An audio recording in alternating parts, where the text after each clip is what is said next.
నమస్తే VBC on TV news కు స్వాగతం. ముందుగా ఈనాటి ముఖ్యాంశాలు. రియల్ టైం గవర్నెన్స్ పై సీఎం చంద్రబాబు సమీక్ష. ప్రజాభిప్రాయం మేరకు పనిచేయాలని అధికారులకు ఆదేశాలు. సీఎం చంద్రబాబు ఏపీ బ్రాండ్ను నిలబెట్టారన్న ఎంపీ భరత్.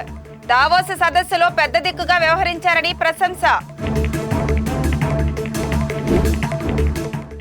ఏపీలో పెట్టుబడులు పెట్టాలన్న స్పీకర్ అయ్యన్న, మంత్రి Durgesh. Regional tourism investors engagement సదస్సులో ఆహ్వానం. మంత్రి లోకేష్ విద్యారంగంపై దృష్టి సారించాలన్న ఏబీవీపీ. ఫీజు రియంబర్స్మెంట్ బకాయిలు విడుదల చేయాలని విజ్ఞప్తి.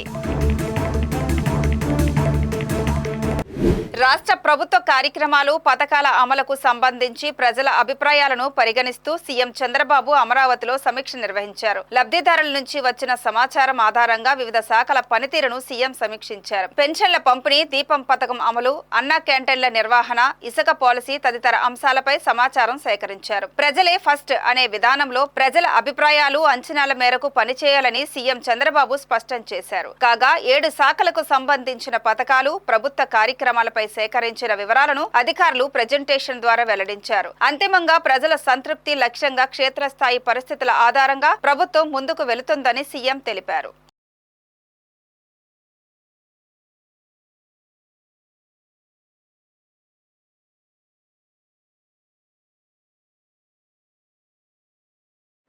దావోస్ సదస్సులో సీఎం చంద్రబాబు నాయుడు పెద్ద దిక్కుగా వ్యవహరించి ఏపీ బ్రాండ్ ఇమేజ్ ను తిరిగి నిలబెట్టే ప్రయత్నం చేశారని విశాఖ ఎంపీ ఎం శ్రీభరత్ కొనియాడారు. విశాఖ టీడీపీ కార్యాలయంలో పార్టీ రాష్ట్ర అధ్యక్షుడు పల్లా శ్రీనివాస్ తో కలిసి మీడియా సమావేశం నిర్వహించారు. ఈ సందర్భంగా ఎంపీ శ్రీభరత్ మాట్లాడుతూ, గత 5 ఏళ్లుగా ఏపీలోకి పెట్టుబడులు రానియకుండా వైసీపీ ప్రయత్నం చేసిన ఆగడాలకు సంజాయిషీ తెలిపి తిరిగి పెట్టుబడులను ఆకర్షించాల్సిన పరిస్థితి వచ్చిందన్నారు. పెట్టుబడిదారులకు ఏపీ భవిష్యత్తు ఉందని, ఖచ్చితమైన దావోస్ లో భరోసా ఇచ్చే తిరిగి వచ్చారన్నారు. ఫీల్ గుడ్ ఫ్యాక్టర్ ఉండేలా చేసిన ప్రయత్నాలను ప్రజలు అభినందించాలని అన్నారు.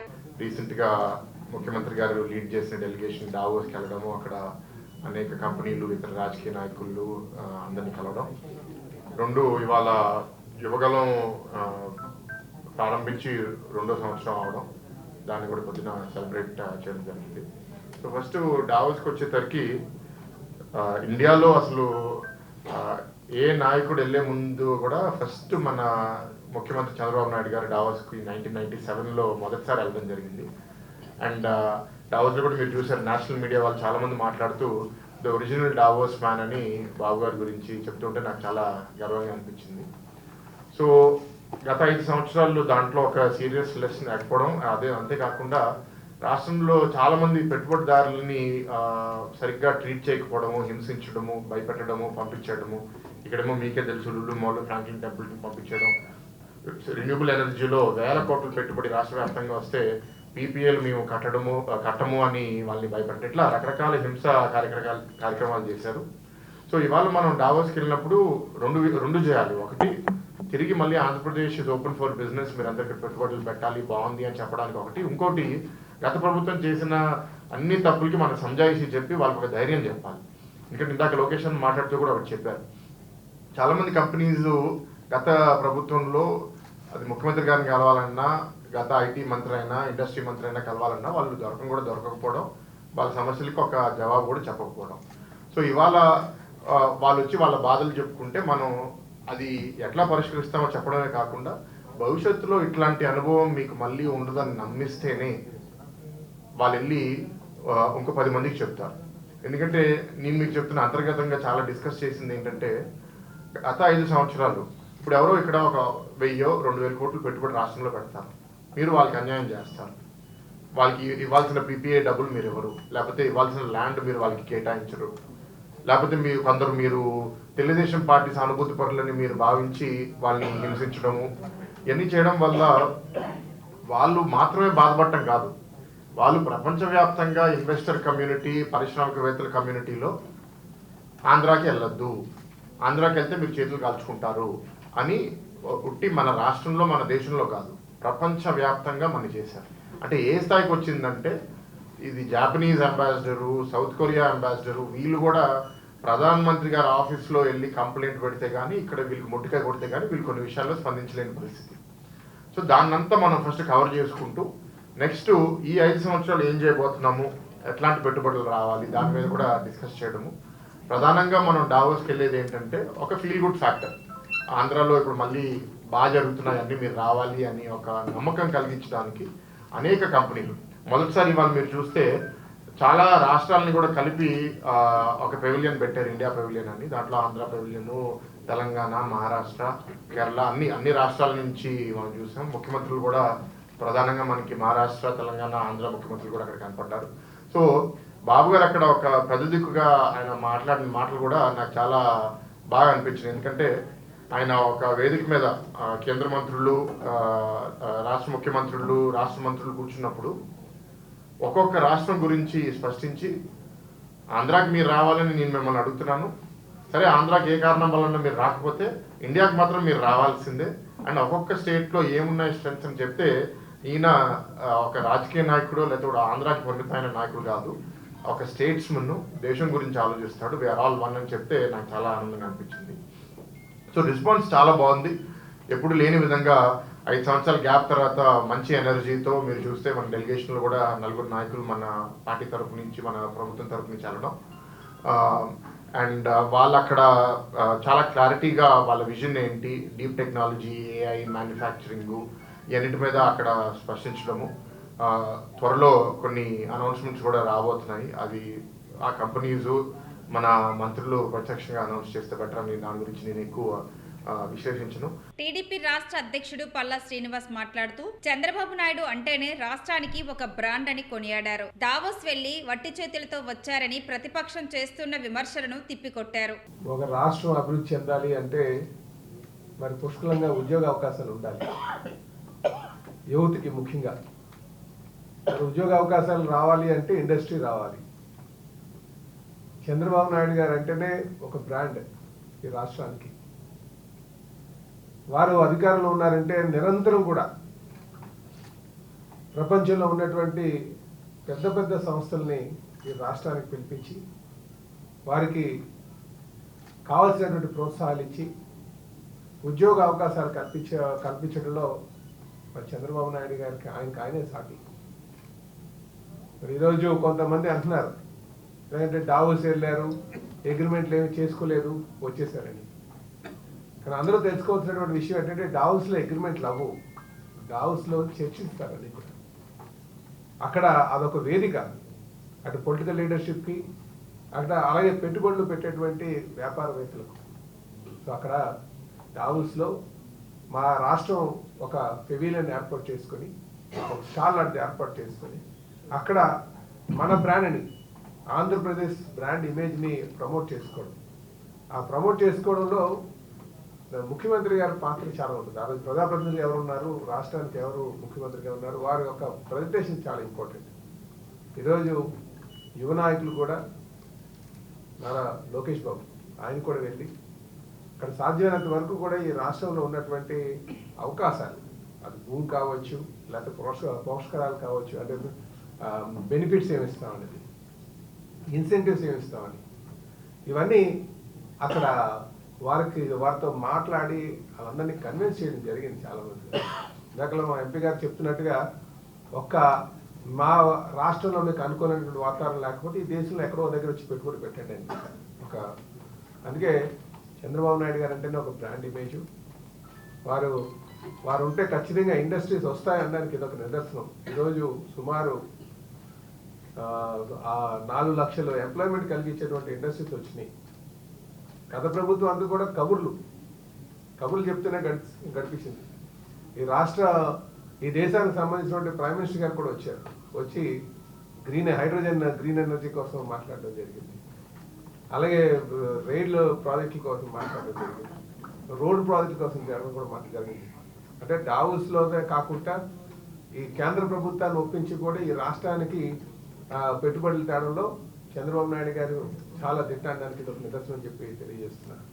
రాష్ట్రంలో ప్రభుత్వ, ప్రైవేటు ప్రజల భాగస్వామ్యంతో పర్యాటక ప్రాజెక్టులను ప్రభుత్వం ప్రోత్సహిస్తుందని, ఈ అవకాశాన్ని పెట్టుబడిదారులు సద్వినియోగం చేసుకోవాలని రాష్ట్ర పర్యాటక శాఖ మంత్రి కందుల దుర్గేష్ పిలుపునిచ్చారు. విశాఖలోని నోవోటల్ హోటల్లో జరిగిన ప్రాంతీయ పర్యాటక పెట్టుబడిదారుల సదస్సులో శాసనసభ స్పీకర్ చింతకాయల అయ్యన్న పాత్రుడితో కలిసి ఆయన పాల్గొన్నారు. ఈ సదస్సులో భాగంగా 6 పర్యాటక ప్రాజెక్టుల కోసం రాష్ట్ర ప్రభుత్వం సంబంధిత ప్రతినిధులతో అవగాహన ఒప్పందం కుదుర్చుకుంది. ఈ సందర్భంగా పర్యాటక శాఖ మంత్రి కందుల దుర్గేష్ మాట్లాడుతూ రాష్ట్ర ప్రభుత్వం పర్యాటక రంగానికి పెద్దపీట వేస్తుందన్నారు. పెట్టుబడిదారులు ఉన్న అన్ని అవకాశాలను సద్వినియోగించుకోవాలన్నదే ప్రభుత్వ ఉద్దేశమని పేర్కొన్నారు. చాలా విషయాలు కలెక్టర్స్ అందరూ కూడా వివిధ జిల్లాల్లో ఉన్నటువంటి అన్ని అంశాలని కూడా తెలియజెప్పారు.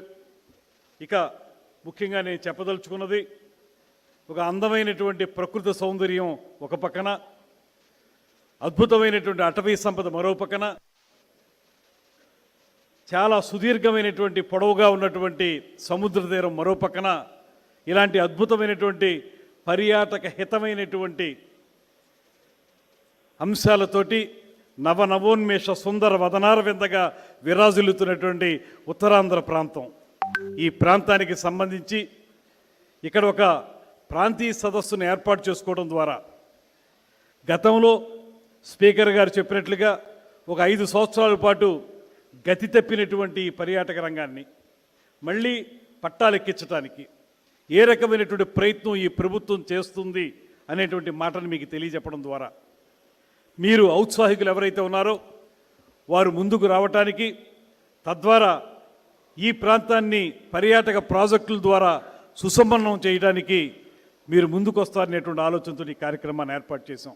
శాసనసభ స్పీకర్ చింతకాయల అయ్యన్న పాత్రుడు మాట్లాడుతూ పర్యాటక రంగానికి కావలసిన అన్ని వనరులను మన రాష్ట్రం కలిగి ఉందన్నారు. అయితే పెట్టుబడులను ఆకర్షించేందుకు చట్టాల్లో కొన్ని సవరణలు చేయవలసి ఉందని, ఈ అంశంపై సమాలోచన చేయాలన్నారు. కర్ణాటక, గోవా వంటి రాష్ట్రాలకు ఏమాత్రం తీసిపోని వనరులు మనకు ఉన్నాయని వ్యాఖ్యానించారు. నా దగ్గర కూడా 2-3 కేసులు వచ్చాయి. ఎవరైనా ఇన్వెస్టర్స్ వచ్చి పర్మిషన్ అడిగితే పర్మిషన్ ఇవ్వడానికి 5 నెలలు, 6 నెలలు, సంవత్సరం ఎందుకు సార్ మీకు? మీ వెనకాల తిరుగుతూ ఉండాలా? అరే ఇన్వెస్ట్ చేయడానికి వస్తే కాగితం పెడితే మీరు క్లియర్ చేయడానికి ఎస్ ఆర్ నో అని చెప్పడానికి 1 ఇయర్ కావాలా మీకు? ఆ టైం ఫిక్స్ చేయండి sir. With in one week application పెట్టిన తర్వాత ఎస్ ఆర్ నో 1 వీక్లో చెప్పండి.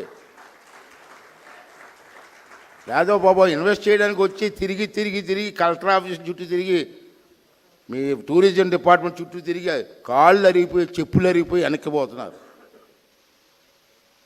సో ఈ విషయంలో మాత్రం మీ అఫీషియల్స్ మాత్రం తప్పనిసరిగా, మీరు సెక్రటరీ గారు, మీరు సీనియర్ ఆఫీసర్, మీరు టైం ఫిక్స్ చేయండి. విత్ ఇన్ 10 days అప్లికేషన్ వచ్చే 10 daysలో ఎస్ ఆర్ నో. ఇటువంటి బ్రహ్మాండ టెంపుల్స్ ఉన్నాయి. టెంపుల్ టూరిజం కూడా డెవలప్ చేయొచ్చు మనం. ఇన్ని అవకాశాలు ఉన్నాయి కానీ చేయలేకపోతున్నాం. ఎక్కడో ఫాల్ట్ ఉంది. ఆ ఫాల్ట్ని సరిదిద్దండి సార్. మీకు బాగా సీనియర్ ఆఫీసర్స్ ఉన్నారు ఇక్కడ. మంత్రి గారు మంచి అతనితో ఈ మధ్యకాలం చాలాసార్లు మాట్లాడే ఫోన్లో. అతను కూడా ఏదో చేయాలా, అయ్యనపాత్రి గారు ఏదో చేయాలని తపంతో ఉన్నారు. ఇవన్నీ కూడా ఉపయోగించుకొని ఈ అఫీషియల్స్ కూడా పాజిటివ్ మైండ్ పెట్టుకొని, నెగిటివ్ మైండ్ వద్దు అఫీషియల్స్కి. విషయంలో పాజిటివ్ మైండ్తో క్లియర్ చేసి విశాఖపట్నాన్ని బ్రహ్మాండ టూరిజం స్టార్ట్గా డెవలప్ చేయాలని చెప్పి ఈ సందర్భంలో మీ అందరి తరపున మరి మంత్రి గారు శ్రద్ధ తీసుకోండి. మీకు కావాల్సిన సపోర్ట్ మేము ఇవ్వడానికి మేము ఎప్పుడూ సిద్ధంగా ఉంటామని చెప్పి. రాష్ట్ర ఐటీ విద్యాశాఖ మంత్రి నారా లోకేష్ కేవలం ఐటీ పైనే కాకుండా విద్యారంగంలో ఉండే సమస్యలపై కూడా దృష్టి పెట్టాలని ఏబీవీపీ రాష్ట్ర కార్యదర్శి యాగంటి వెంకటగోపి విజ్ఞప్తి చేశారు. విశాఖలో జరిగిన ఏబీవీపీ 43వ రాష్ట్ర మహాసభల్లో చేసిన తీర్మానాలను ఆయన విజే ప్రెస్ క్లబ్ లో మీడియాకు వెల్లడించారు. విద్యార్థులకు బకాయిలు ఉన్న 4,500 కోట్ల రూపాయల ఫీజు రియంబర్స్మెంట్ ను విడుదల చేయాలని కోరారు. అలాగే 80% పైగా ఖాళీగా ఉన్న టీచింగ్, నాన్ టీచింగ్ పోస్టులను భర్తీ చేయాలని డిమాండ్ చేశారు. అందరూ నమస్తే. వెంకటగోపి, అఖిల భారతీయ విద్యార్థి పరిషత్ ఆంధ్రప్రదేశ్ స్టేట్ సెక్రటరీ. ఏదైతే ఈ అఖిల భారతీయ విద్యార్థి పరిషత్ 43వ రాష్ట్ర మహాసభల్ని అంగరంగ వైభవంగా విశాఖపట్నం నగరంలోని ఆంధ్ర యూనివర్సిటీ కొన్ని వంద ఏళ్ల చరిత్ర ఉన్నటువంటి ఆంధ్ర యూనివర్సిటీ ఇంజనీరింగ్ కాలేజ్ గ్రౌండ్లో జరుపుకోవడం జరిగింది. ఇది చాలా సంతోషించదగ్గ విషయం. ఎప్పుడో 1980లో కాలంలో ఇక్కడ జాతీయ మహాసభలు అంగరంగ వైభవంగా జరగడం జరిగింది. తర్వాత సాగర్ తీరాన ఈ 43వ రాష్ట్ర మహాసభల్లో ఒక మంచి చర్చించడం జరిగింది. విద్యార్థులందరితోనూ అందరూ మంచిగా పాల్గొనడం జరిగింది. అందులో విద్యారంగము మరియు రాష్ట్రంలో ఉన్నటువంటి రాష్ట్ర స్థితి, ఈ రెండు స్థితులపైన ఒక తీర్మానాలు ప్రవేశపెట్టడం జరిగింది. అందులో భాగంగా విద్యారంగంలో ఉన్నటువంటి ఇబ్బందులు గత కొంతకాలంగా కొన్నేళ్లుగా రాష్ట్రానికి ప్రభుత్వాలు వస్తూ ఉన్నాయి, మారుతూ ఉన్నాయి కానీ విద్యాశాఖను పట్టించుకున్నటువంటి ప్రభుత్వం ఏ ప్రభుత్వమూ లేదు. దాని దృష్ట్యా మేము ఆలోచించింది ఏంటంటే ప్రభుత్వానికి బాధ్యత ఉండి ఏదైతే విద్యారంగంలో ఉన్నటువంటి ఇబ్బందులపై ఇప్పటికైనా కళ్ళు తెరిచి సమస్యలపై దృష్టి పెట్టి వాటిపైన ఎలా అయితే సంప్రదింపులు జరిపి విద్యార్థి సంఘాలతోనూ పేరెంట్స్తోనూ మేధావులతోనూ మాట్లాడి సూచనలు తీసుకొని ముందుకెళ్లాలని మేము సూచించడం జరిగింది. దాంట్లో ఏదైతే జగన్మోహన్ రెడ్డి గారు 5 ఏళ్ల కాలంలో ఎంత భ్రష్టు పండించారో విద్యా రంగాన్ని, అలాగే ఈ కూటమి ప్రభుత్వానికి పట్టం కట్టిన తర్వాత ప్రజలు ఇప్పుడు లోకేష్ గారే డైరెక్ట్గా విద్యాశాఖను తీసుకోవడం జరిగింది. ఇప్పటికి లోకేష్ గారైనా సరే ఎట్టి పరిస్థితుల్లో విద్యాశాఖని పటిష్టం చేయాలి. ఐటీ కంపెనీస్ వస్తే మాత్రమే కాదు, విద్యాశాఖని పటిష్టం చేస్తేనే ఉపాధి కల్పన అవుతుంది. ఈ తల్లికి వందనం పేరుతో చెప్పినటువంటి పథకాన్ని త్వరితగతిన అమలు చేయాలి. దాంతోపాటుగా కొన్ని వేల స్కూల్స్లో 9,000 పాఠశాలలు దాదాపు ఏకోపాధ్యాయ పాఠశాలలు జరుగుతూ ఉన్నాయి. అంటే ఒక్కొక్క స్కూల్లో ఒక్కొక్క టీచర్ మాత్రమే బోధిస్తూ ఉన్నారు. ఈ టీచింగ్ పోస్టుల భర్తీ ఖచ్చితంగా జరగాలి. డిఎస్సి ఏదైతే నోటిఫికేషన్ వదిలారో ఎస్సీ వర్గీకరణ ఈ జడ్జిమెంట్ కోసం కొంత ఆగటం జరిగింది. అది కూడా ఫైనల్ స్టేజ్కి వచ్చేసింది. త్వరగా దీని యొక్క ప్రాసెస్ స్టార్ట్ చేసేయాలి. డిఎస్సికి 16,000 పోస్టులని ఏదైతే ఖాళీగా ఉన్నాయి ఇవన్నీ వదలాల్సిన అవసరం ఎంతైనా ఉంది. విశాఖ కలెక్టర్ కార్యాలయ సమావేశ మందిరంలో ప్రజా సమస్యల పరిష్కార వేదిక పీజీఆర్ఎస్ నిర్వహించారు. జిల్లా జాయింట్ కలెక్టర్ మయూర్ అశోక్ అధ్యక్షతన జరిగిన పీజీఆర్ఎస్ కార్యక్రమంలో వివిధ సమస్యలకు పరిష్కారం కోరుతూ అర్జీదారులు దరఖాస్తులు అందజేశారు. ఈ కార్యక్రమంలో ప్రజల నుంచి జాయింట్ కలెక్టర్ మయూర్ అశోక్ తో పాటు రెవెన్యూ అధికారి Bhavani Shankar, GVMC additional commissioner Varma, housing PD Satyababu అర్జీదారుల నుండి వినతులు స్వీకరించారు. కాగా వివిధ విభాగాల జిల్లా స్థాయి అధికారులు ప్రజా సమస్యల పరిష్కార వేదికలో పాల్గొన్నారు.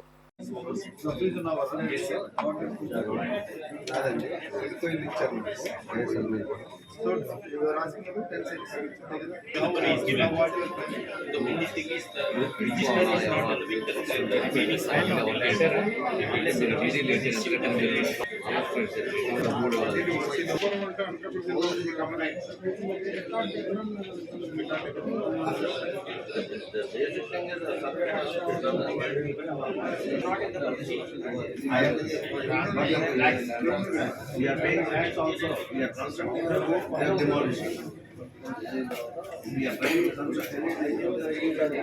నారా లోకేష్ తన యువగలం పాదయాత్ర ద్వారా ప్రజానేతగా ఎదిగారని, తాను ఎదగడంతో పాటు పార్టీ విజయంలో కీలక పాత్ర పోషించారని రాజాం ఎమ్మెల్యే కొండ్రు మురళి అన్నారు. ఎన్నికల ముందు టీడీపీ జాతీయ ప్రధాన కార్యదర్శి నారా లోకేష్ 226 రోజుల పాటు 3,132 కిలోమీటర్లు యువగలం పాదయాత్ర ఎన్ని ఇబ్బందులు ఎదురైనా పూర్తి చేసి యువతకు భరోసాను కల్పించారన్నారు. తెలుగుదేశం పార్టీ కోసం లక్షలాదిగా నిలబడిన కేడర్ కోసం తానొక్కడగా నిలబడాలన్న సంకల్ప బలమే లోకేష్ ను నాయకుడిని చేసిందన్నారు. AP SAAP chairman Ravi Naidu Tirumala Akhilandam వద్ద 226 టెంకాయలు కొట్టి మొక్కులు చెల్లించుకున్నారు. లోకేష్ పాదయాత్రకు నేటితో 2 ఏళ్లు పూర్తయిన సందర్భంగా ఆయన మొక్కులు చెల్లించారు. లోకేష్ శ్రీ వెంకటేశ్వర స్వామి వారి ఆశీర్వాదం తీసుకుని కుప్పం నుంచి పాదయాత్రను 2023 జనవరి 27వ తేదీన 11 గంటలకు కుప్పంలో ప్రారంభించారు. అనేక ఆటుపోట్లు, ఇబ్బందులు ఎదుర్కొని లోకేష్ పాదయాత్ర సాగింది. 226 రోజుల పాదయాత్ర విజయవంతంగా జరిగిన కారణంగా రవినాయుడు 226 టెంకాయలను స్వామివారికి సమర్పించినట్టు తెలిపారు. శ్రీ వెంకటేశ్వర స్వామి పాదాల చెంత లోకేష్ గారి యువగలం పాదయాత్ర ఈరోజు మొదలైంది. ఆయన ఆశీస్సులు వెంకటేశ్వర స్వామి ఆశీర్వాదం తీసుకొని కుప్పంలో ఇదే సమయానికి 11 గంటల 40-50 నిమిషాల మధ్యలో మొదటి అడుగు వేయడం జరిగింది. ఇది ఒక పెను సంచలనంగా లోకేష్ గారి పాదయాత్ర అనేక ఆటుపోట్లు, అనేక ఇబ్బందులు, ఎన్ని ఇబ్బందులు పెట్టినా ఏమి చేసినా చివరకు తండ్రిని అరెస్ట్ చేసినా, ఆయన్ని ఇబ్బందులు పెట్టినా కేవలం ప్రజల ఆశీర్వాదం, స్వామివారి ఈరోజు కలియుగ ప్రత్యక్ష దైవం శ్రీ వెంకటేశ్వర స్వామి ఆశీర్వాదం వల్లనే ఈ పాదయాత్ర దిగ్విజయంగా పూర్తయింది. 226 రోజులు 3123 కిలోమీటర్లు పాదయాత్ర దిగ్విజయంగా ముగిసింది. కావున ఆ రోజు మేము కూడా యువగలంలో టీం సభ్యులుగా ఉన్నాం. ఆ రోజు మా మీద కూడా కేసులు పెట్టి మా వాలంటీర్స్ని కూడా జైల్లో పెట్టడం జరిగింది. ఆ రోజు స్వామివారిని వేడుకోవడం జరిగింది. స్వామి, యువగలం పాదయాత్ర ముగిసిన తర్వాత మళ్ళీ వచ్చి టెంకాయ కొట్టుకుంటానని చెప్పి ఆ రోజు యువగలం వాలంటీర్ల కోఆర్డినేటర్గా స్వామివారిని మదిలో తలుచుకోవడం జరిగింది. స్వామివారి ఆశీర్వాదంతోనే లోకేష్ గారి పాదయాత్ర ముగిసింది. ఈరోజు పాదయాత్రతోనే కూటమి అధికారంలోకి వచ్చింది. కాబట్టి ఇక్కడ కొండ మీద మళ్ళీ స్వామివారిని దండం పెట్టుకొని ఈ రాష్ట్రం సుభిక్షంగా ఉంది. చంద్రబాబు నాయుడు గారి పాలనలో, కూటమి పాలనలో ఈ రాష్ట్రం అభివృద్ధి వైపు నడుస్తుంది. దీనికి మీ ఆశీర్వాదమే కారణమని స్వామివారిని మళ్ళీ తలుచుకొని లోకేష్ గారి పాదయాత్ర ఒక ప్రభంజనంగా మారడానికి కారణం కూడా స్వామివారి ఆశీర్వాదం అని చెప్పి తెలియజేసుకుంటూ ఈరోజు లోకేష్ గారికి కూడా స్వామివారి ఆశీర్వాదం మెండుగా ఉందని తెలియజేసుకుంటున్నాను. కాకినాడ జిల్లా నూతన ఎస్పీగా జి బిందు మాధవ్ బాధ్యతలు స్వీకరించారు. కర్నూలు నుంచి కాకినాడకు బదిలీ అయిన ఎస్పీ బిందు మాధవ్ సామర్లకోట పంచారామ క్షేత్ర భీమేశ్వర స్వామిని కుటుంబ సమేతంగా దర్శించుకున్నారు. నూతనంగా విధుల్లో చేరిన ఎస్పీ బిందు మాధవ్ ను జిల్లా పోలీసు అధికారులు మర్యాదపూర్వకంగా కలిశారు.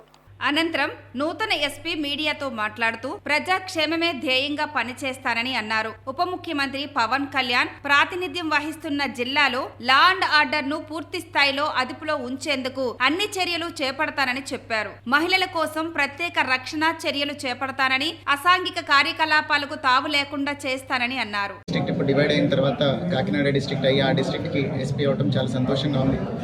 I thank DGP sir for giving me this opportunity.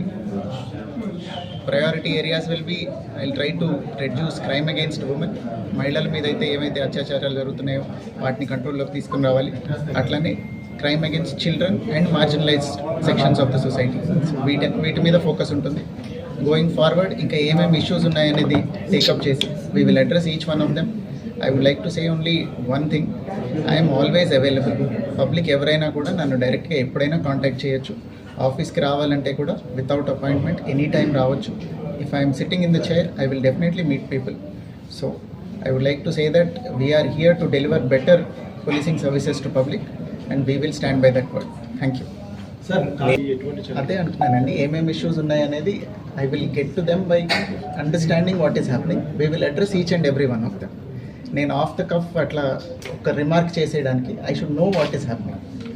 So give me little time, you will see what I'm willing to do and what I will do in a month or 2. ఒక నెల 2 నెలలు నాకు టైం ఇవ్వండి, you will see how I perform. Native plus batch ఎక్కడెక్కడ? Native plus నేను 2017 batch 70 RR IPS batch నాది. అల్లూరి సీతారామరాజు జిల్లా హుకుంపేట మండల కేంద్రంలోని ప్రాథమిక ఆరోగ్య కేంద్రంలో సరైన మౌలిక సదుపాయాలు లేక గర్భిణీలు తీవ్ర ఇబ్బందులకు గురవుతున్నారు. సమయానికి భోజనాలు కూడా లేవని, రూమ్స్ లో సదుపాయాలు కూడా లేవని, చీకట్లో ఉన్నామని, ఛార్జింగ్ లైట్స్ తో ఉండటం చాలా ఇబ్బందిగా ఉందని చెప్తున్నారు. వెంటనే సంబంధిత అధికారులు చొరవ తీసుకొని సమస్యను పరిష్కరించాలని కోరుతున్నారు. గర్భిణీ స్త్రీలు, వారి కుటుంబ సభ్యులు మీడియా ముందు తమ గోడు వెలుబుచ్చుకున్నారు. అమ్మ, మీరు ఈ మండలమేనా మీది? మీరు ఇప్పుడు డెలివరీకి వచ్చారమ్మా? ఎప్పుడు వచ్చారు మీరు? మరి ఇక్కడ భోజనాలు పెడుతున్నారు మీకు? అంటే ఇక్కడ డెలివరీ కేసెస్ లేవని చెప్పి పెట్టట్లేదు. కాకపోతే మాకు అడ్మిట్ చేశారు కాబట్టి బయట నుంచి మనీ అని తెప్పించి మనీ ఇచ్చి పెడతామని చెప్పారు. మరి పెట్టారా? నిన్న నైట్ తెచ్చారు ఫుడ్. నిన్న నైట్ పెట్టారు ఫుడ్. ఈరోజు ఉదయం కానీ ఇప్పుడు కానీ పెట్టలేదా? మరి మీరు ఎక్కడి నుంచి తెచ్చుకున్నారమ్మా? మేము బయట నుంచి వండుకొని. మీది ఎంత దూరం అమ్మ ఇక్కడి నుంచి ఊరు? 5 కిలోమీటర్లు. ఇంకా దూరం. మీది ఎంత దూరం అమ్మా? చాలా దూరం, 6 కిలోమీటర్లు. మీది కూడా దూరమేనమ్మా? సరే, అమ్మాయికి మీరు ఏమవుతారు? నేను డాడీని అవుతానండి. మరి ఏంటి మీ ప్రాబ్లం ఏంటి ఇక్కడ అసలు? నిన్న సాయంకాలము అంతే డెలివరీ అండి మా పాపకి. మేము పాటలను ఆల్రెడీ మేము చేర్పించండి అంతే, మీరు ఉక్కంపేట మండలం కాబట్టి ఉక్కంపేటకి ఉండాలన్నారండి. అన్న తర్వాత ఉక్కంపేట మండలంలోని ఉక్కంపేట హెల్త్ సెంటర్లోని జాయిన్ చేసామండి. చేయిన తర్వాత నిన్న సాయంకాలం మాత్రము భోజనం చేసి ఇచ్చారండి. నేడు ఉదయం నుంచి కనీసం ఒక్కో బీపీ చెకప్ అయింది కానీ ఏమైనా ఫెయిన్ వస్తున్నదా ఏమొస్తున్నదని ఈ ముగ్గురు కూడా ఎవరు పట్టించుకోవడం లేదండి. భోజనం కూడా ఉదయం నుంచి టిఫిన్ లేదు, ఒక టీ లేదు, మధ్యాహ్నం భోజనం లేదండి. ఇంతవరకు చాలా దూరం నుంచి వీరిద్దరు, మేమైతే ఒక 5 కిలోమీటర్స్ ఉన్నాం అక్కడ నుంచి క్యారీ తెచ్చుకున్నాం ఇప్పుడు కూడా. అది కాబట్టి దీనికి ప్రభుత్వం వెంటనే స్పందించి పిఓ కలెక్టర్లు కూడా ఇక్కడ ఉన్న స్థానిక రాజకీయ నాయకులు కూడా కొద్దిగా పట్టించుకొని ఇలాంటి వాళ్ళకి కొద్దిగా పునరుద్ధరణ చేస్తారని మేము కోరుకుంటున్నామండి. ఏపీ బ్రాండ్ ఇమేజ్ ను పెంచడం, రాష్ట్రానికి భారీగా పెట్టుబడులు తీసుకురావడం లక్ష్యంగా సీఎం చంద్రబాబు దావోస్ పర్యటన జరిగిందని పాతపట్నం ఎమ్మెల్యే మామిడి గోవిందరావు అన్నారు. ప్రముఖ సంస్థల సీఈఓలు, అధిపతులతో, పలు దేశాల ప్రతినిధులతో చర్చలు జరుపుతూనే సీఎం మరోవైపు రౌండ్ టేబుల్ సమావేశాలు, సదస్సుల్లో విరామం లేకుండా పాల్గొన్నారని చెప్పారు. ప్రపంచ అత్యున్నత వాణిజ్య సంస్థల అధిపతుల వద్ద ప్రపంచ ఆర్థిక సదస్సు వేదికగా ఏపీ బ్రాండ్ ఇమేజ్ ను పెంచడంలో ముఖ్యమంత్రి చంద్రబాబు యాత్ర సఫలమైందని పేర్కొన్నారు. దావోస్ పర్యటనకి వెళ్ళి మీ అందరికీ తెలుసు, చంద్రబాబు నాయుడు గారు, శ్రీ నారా లోకేష్ గారు దావోస్ పర్యటనకి వెళ్ళి పారిశ్రామిక వ్యక్తులు అందరితో మీటింగ్ పెట్టి దిగ్విజయంగా సభను ముగించుకొని పెట్టుబడులతో ఈరోజు ఆంధ్రప్రదేశానికి ఆయన రావడం జరిగింది. అయితే ప్రతి రాష్ట్ర ముఖ్యమంత్రులు కూడాను దావోస్ పర్యటనకి వెళ్ళిన తర్వాత వాళ్ళ రాష్ట్ర ప్రయోజనాల కోసం ఆలోచించారు. కానీ చంద్రబాబు నాయుడు గారు మాత్రం భారతదేశ అభివృద్ధి కోసం, భారతదేశం బాగుండాలి అని ఆలోచించి భారతదేశం వెళ్ళిన ప్రతి ముఖ్యమంత్రి అందరికీ నాయకత్వం వహించి ఈరోజు దావోస్ పర్యటన విజయవంతంగా ముగించుకొని వచ్చారు.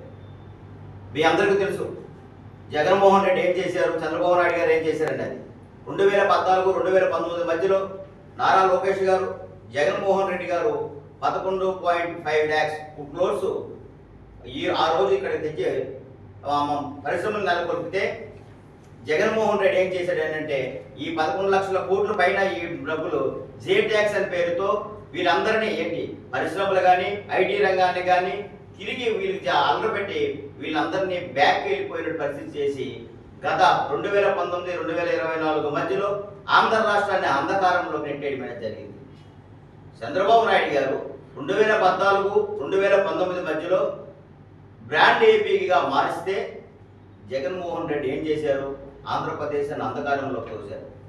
ఈరోజు 20 లక్షల ఉద్యోగాల కల్పన కోసం రాత్రాపకులు కష్టపడి దావోసులో -60 డిగ్రీల్లో చంద్రబాబు నాయుడు గారు కానేమి, లోకేష్ గారు ఏమి కానీ ఈ 20 లక్షల ఉద్యోగాల కల్పన ఒకటి, పెట్టుబడులు ఒకటి అని చెప్పి వాళ్ళు కష్టపడిన చూస్తే చాలా ఆశ్చర్యంగా ఉంది. ఎందుకంటే -6 డిగ్రీల సెంటీగ్రేడ్లో ఉండమంటే సామాన్య విషయం కాదు. అదెందుకు కూడా నువ్వు వెళ్తూ విజయవంతంగా పారిశ్రామిక వ్యక్తులతో అందరితో కూర్చొని విజయవంతంగా చంద్రబాబు నాయుడు గారిని, లోకేష్ గారి విజన్ చూసి, ఏఐ గురించి చూసి విజన్ చూసి అక్కడ ఉన్న పారిశ్రామికవేత్తలందరూ రెడ్ కార్పెట్ పరిచి మీ రాష్ట్రానికి మేము వస్తాం, పెట్టుబడులు పెట్టిస్తామని చెప్పడం అనేది చాలా సంతోషకర విషయం. ఆ రోజు తెలుగు ప్రజలకు పరిచయం చేసింది ఐటీ రంగాన్ని ఎవరు? చంద్రబాబు నాయుడు గారు. ఈ రోజు తెలుగు ప్రజలు పరిచయం చేస్తుంది కూడా, ఏఐని కూడా డెవలప్ చేస్తుంది కూడా చంద్రబాబు నాయుడు గారు. ఆయన తాలూకు నాలెడ్జ్ని చూసి ప్రపంచ దేశాలు కూడాను, పారిశ్రామికవేత్తలు కూడాను నెరవేరిపోయారు. అందుకే ఈరోజు ఇన్ని లక్షల పెట్టుబడులు కూడా ఇక్కడికి వస్తూ మన కోసం ఆలోచిస్తూ అలాంటి వ్యక్తి ఈరోజు మనకి చాలా గర్వకారణంగా ఉంది. గత 5 సంవత్సరాల పరిపాలనలో, జగన్మోహన్ రెడ్డి పరిపాలనలో ఆంధ్ర రాష్ట్రం అంధకారంలోకి వెళ్ళిపోయింది, పారిశ్రామిక వాడల అంధకారంలోకి వెళ్ళిపోయి అభివృద్ధి అనేది శూన్యంలోకి వెళ్ళిపోయింది. ఈరోజు ప్రగతి రథచక్రాలకి ఇప్పుడు చంద్రబాబు నాయుడు గారి హయాంలో ఇప్పుడు వస్తుంది. లోకేష్ గారిని తీసుకోండి, ఆయన రాత్రాపగులు కష్టపడి, తండ్రి కొడుకులు ఇద్దరు రాత్రాపగులు కష్టపడి ఈ ఆంధ్ర రాష్ట్రం ఏ విధంగా అభివృద్ధి చెందాలి, ఏ విధంగా డెవలప్ చేస్తే అవుతుంది, వాళ్ళు ఇచ్చిన హామీలు ఏ విధంగా నెరవేర్చాలని చెప్తూ ఈరోజు 20 లక్షల ఉద్యోగుల కల్పన కోసం దావోసులో ఉండి, ఆయన బర్త్డే కూడా, లోకేష్ గారి బర్త్డే కూడా కుటుంబానికి దూరంగా ఉండి దావోసులో ఉండి ఈ కార్యక్రమం చేశారనంటే చాలా ఇది అతి తక్కువ టైంలో ఇప్పటికే గడిచిన 7 మాసాల్లో సుమారుగా 5 లక్షల కోట్లు మనకి పెట్టుబడులు వచ్చాయి. 40,000 ఉద్యోగాలు మనం సృష్టించాం. అతి తక్కువ టైంలో 20 లక్షల ఉద్యోగాలు సృష్టిస్తాం. ప్రజలందరూ గమనిస్తున్నారు, మీడియా మిత్రులు కూడా గమనిస్తున్నారు. గత ప్రభుత్వంలో సుమారుగా 1,000 లక్షల ఉద్యోగాలు పోయాయి. ఇప్పుడు మనకి మళ్ళీ పెట్టుబడులు వస్తున్నాయి, మన అభివృద్ధికి ముందడుగు వేస్తున్నాం. వాళ్ళకి ఒకటే ఆశయం, చంద్రబాబు నాయుడు గారికి కానీ లోకేష్ గారికి కానీ ఒకటే ఆశయం, ఆంధ్రప్రదేశ్ అభివృద్ధి చెందాలి.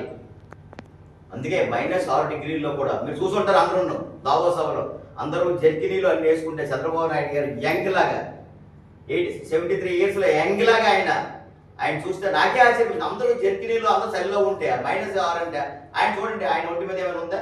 మన ఆంధ్రప్రదేశ్లో ఎలా ఉన్నారు, అక్కడ కూడా అలానే ఉన్నారు. ఆయన తపనంతా ఒకటే, ఎలా ఆంధ్ర రాష్ట్రాన్ని అభివృద్ధి చేయాలి, ఎలా నిరుద్యోగ సమస్య నిర్మూలించాలి, ఇక్కడికి ఎలా పరిశ్రమలు తేవాలి, ఎలా తలసరి ఆదాయం పెంచాలి, ఒకటే ఆశయం. కానీ స్వార్థంతో అక్కడ ప్రయత్నం చేయలేదు. అందరూ ముఖ్యమంత్రుల్ని అందరినీ కూడా ఒక తాటిపై తెచ్చి అందరు భారతదేశం తరఫున అందరికీ నాయకత్వం వహించి మాకు పెట్టుబడులు రావాలి, భారతదేశానికి అభివృద్ధి చెందాలని చేసిన ఏకైక విజన్ నాయకుడు ఎవరైనంటే చంద్రబాబు నాయుడు గారిని తెలియజేసుకుంటూ మీ అందరికీ మరొకసారి కృతజ్ఞతలు తెలియజేసుకుంటున్నాను. ఈ వార్తలు ఇంతటితో సమాప్తం. మరిన్ని విశేషాలతో మళ్ళీ కలుద్దాం. అంతవరకు సెలవు, నమస్కారం.